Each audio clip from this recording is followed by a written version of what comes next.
Now let's begin. 3, 2, 1.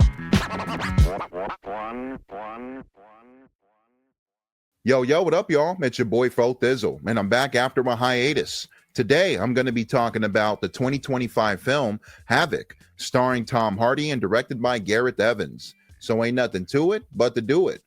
Now, right off the bat, I had a lot of high anticipation for this film while it was being developed through the past couple years because I am a fan of Tom Hardy, but also the director, Gareth Evans. Both of the Raid films are some of my favorite action movies of all time, somewhere in my top 15 or top 20. And I still think they're very extremely impressive still to this day.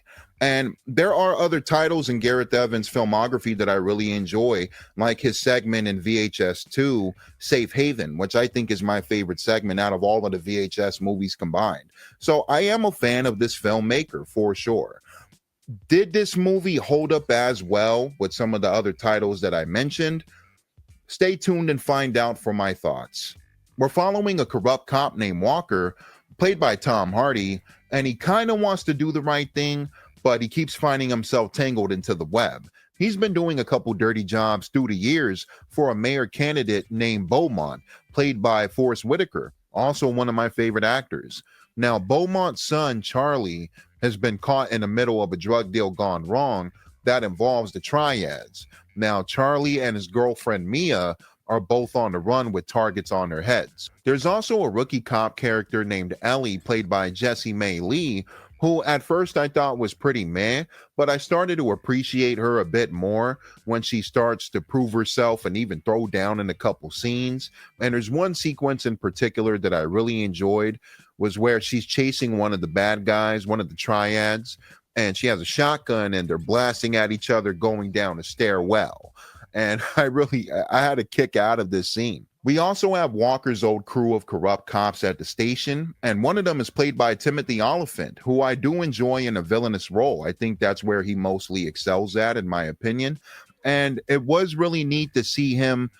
At first, I thought he was a bit underutilized, and I'm like, what are they doing with Timothy? But then there is a moment of reveal as we go down the line, and I'm like, of course, I can see why they casted him. Being a big fan of Forrest Whitaker, I also thought that they weren't giving him initially as much to work with, but then I did think his performance started to get a bit stronger as we got closer to the finale. I did think the triads and their story arc could have had a little bit more meat around its bones, in my opinion.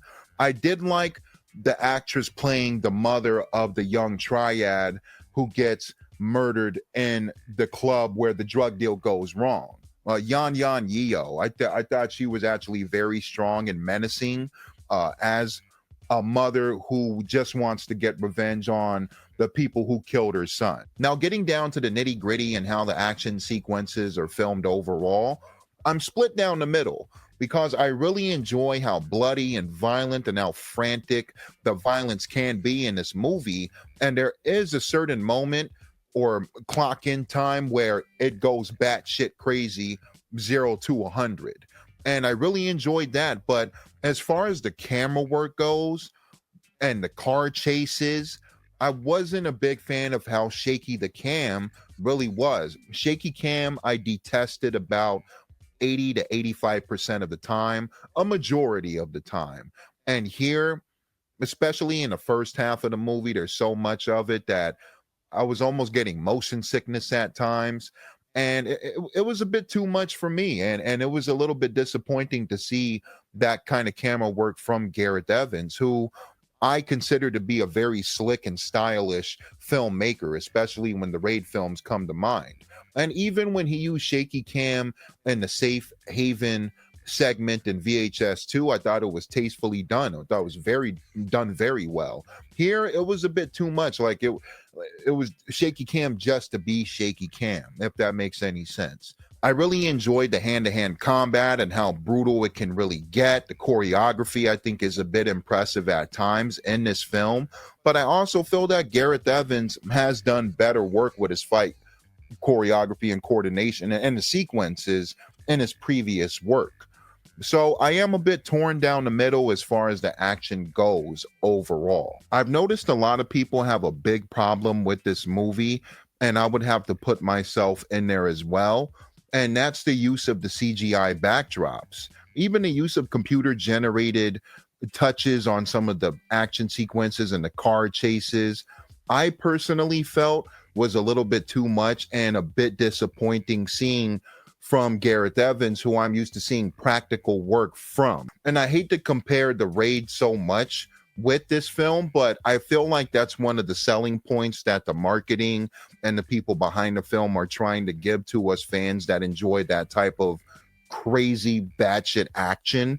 I can understand if some viewers start to tune out after the first 15 or 20 minutes due to the use of the CGI, because I found it also to be a bit dodgy and jarring and a bit to a rough start, but I do feel like it starts to take off somewhere after that run time. Tom Hardy does a pretty good job as usual.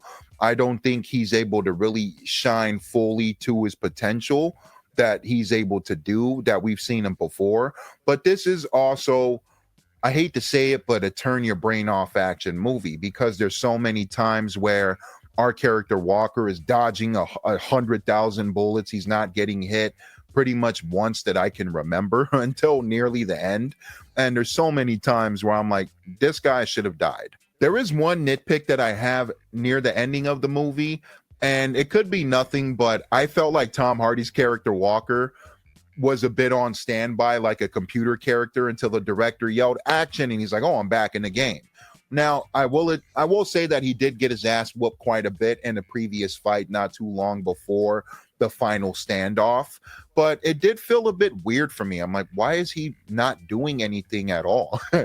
And again, it could be nothing, but that's how I took it while I was watching the standoff. The young son Charlie is held at gunpoint and hostage along with his girlfriend Mia by the triads and by the mother played by Yan Yan Yeo. She has Forrest Whitaker, drags him along, tells him that you have to shoot the girlfriend because my son was taken from me. You have to take somebody that your son loves. The son gets over emotional. He's like, Dad, you have to take me instead of Mia. Gets a little bit crazy, a little bit dramatic. Walker, Tom Hardy is just watching it. He's just like, hey, what's up? When they keep cutting back to him. So I don't know. It felt a little bit weird to me. I did like the final standoff, especially when the blood and brains and bullets starts popping off for sure. I almost forgot Luis Guzman is in this movie, who I'm a big fan of as well. I thought he was able to shine with the little bit of dialogue that he's given. He plays the uncle named Raul, who's the uncle to the girl Mia, Charlie's girlfriend.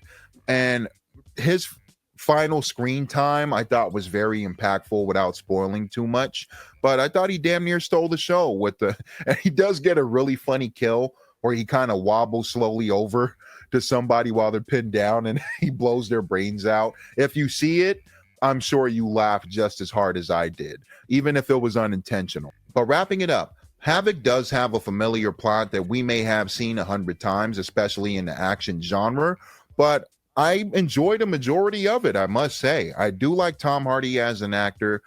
I was invested due to the supporting cast as well, and even some of the action sequences. The violence isn't 100% throughout, but when it does pop up, it's very brutal and in your face in Gareth Evans style. And despite me being disappointed with some of the camera work and directing choices, I did enjoy this movie. So I'm going to have to give Havoc a solid 7 out of 10. And that's it, y'all. It's your boy Fro. What did you think about the 2025 Netflix film Havoc? Did you enjoy it? Did you hate it? Did you like it more than I did? Comment below. Let me know your thoughts. In the meantime, between time, I'm on to the next review. And thank you guys for watching. Subscribe for more. Thank you.